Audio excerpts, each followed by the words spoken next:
আমার লোভী মনটা 2 দিন পর পরই কেক খেতে মন চায়। বাজারে একটা কেকের দাম ৬ থেকে ৮০০ টাকা কমসে কম। আর এত ফুটানি নাই যে আমি টাকা দিয়ে কেক কিনতে যাব। আর এদিকে আমার ফ্যান ফলোয়ার আমার মাথা খেয়ে ফেলতেছে, আপু পারফেক্ট কেকের রেসিপি দাও যাতে কেকটা ফুলে। ফুলবে না মানে ওর বাপে ফুলবে। দেখো কীভাবে বানাচ্ছি। একটা ডিম নিয়ে নিয়েছি একটা ব্লেন্ডার জারে।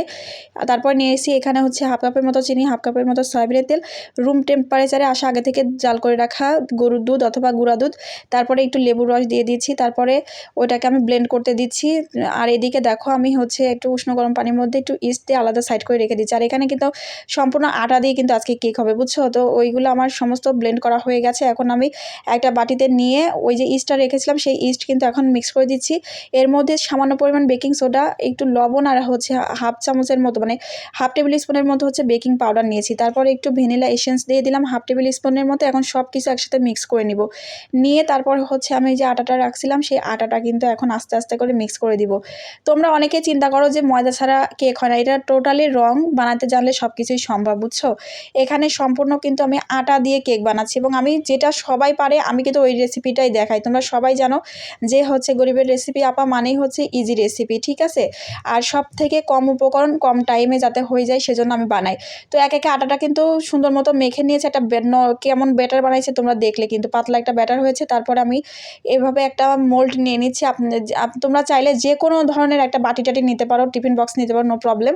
তো আমার কাছে যা ছিল আমি সেটাই দিয়ে দিচ্ছি, যেহেতু টিফিন বক্স ছিল না। তো ব্যাটারটাকে দিয়ে দিচ্ছি আর চারপাশে কাগজ দিয়েছি, কীভাবে দেখতেই পাচ্ছ। এদিকে বড় প্যান বা পাতিল যে কোনো কিছুর মধ্যে কেক বসানো যাবে। আমি কেকটা এই জন্য আগে থেকে জাল করে গরম করে রেখেছিলাম। কেকটা এদিকে হতে থাক আর এদিকে আমি বাকি ক্রিম কীভাবে বানাবো দেখো। এখানে আমি আইসিং সুগার বানাচ্ছি আগে, এই জন্য একটু কর্নফ্লাওয়ার আর একটু চিনি ব্লেন্ড করে নিয়েছি। এটা কিন্তু পারফেক্ট আইসিং সুগারের রেসিপি, নাহলে দাঁতের নিচে কিন্তু কিস করবে চিনি, ঠিক আছে। তারপর আমি একটা প্যানের মধ্যে বেশ খানিকটা ঘি দিয়ে অথবা সয়াবিন তেল ইউজ করতে পারো। তারপর ময়দা বা আটা দিয়ে এভাবে করে ভেজে নিচ্ছি। এটাকে একদম ভাজা ভাজা করবো, আস্তে লো আছে আর কি। ভাজা ভাজা করে আমি আগে থেকে জাল করে রেখেছিলাম উষ্ণ গরম গুঁড়া দুধ, সেটাকে কিন্তু আমি এখন মিক্স করে দিচ্ছি। আর এর যে দলা পেকে যাচ্ছে এটা নিয়ে কোনো প্যারা নাই, তোমরা জাল করতে থাকো, এটা আস্তে আস্তে ঠিক হয়ে যাবে। আর ব্লেন্ডারে যেহেতু ব্লেন্ড করবো, নো প্রবলেম। তো আমি এই যে কর্নফ্লাওয়ারটা দিয়ে দিলাম, এখন কর্নফ্লাওয়ার দিয়ে আইসিং সুগারটাও দিয়ে দিলাম। এখানে কর্নফ্লাওয়ার এবং আইসিং সুগার এই দুইটা একসাথে অ্যাড করতে হবে। কর্নফ্লাওয়ার দিলে একটু ঠিক হবে, ঠিক আছে।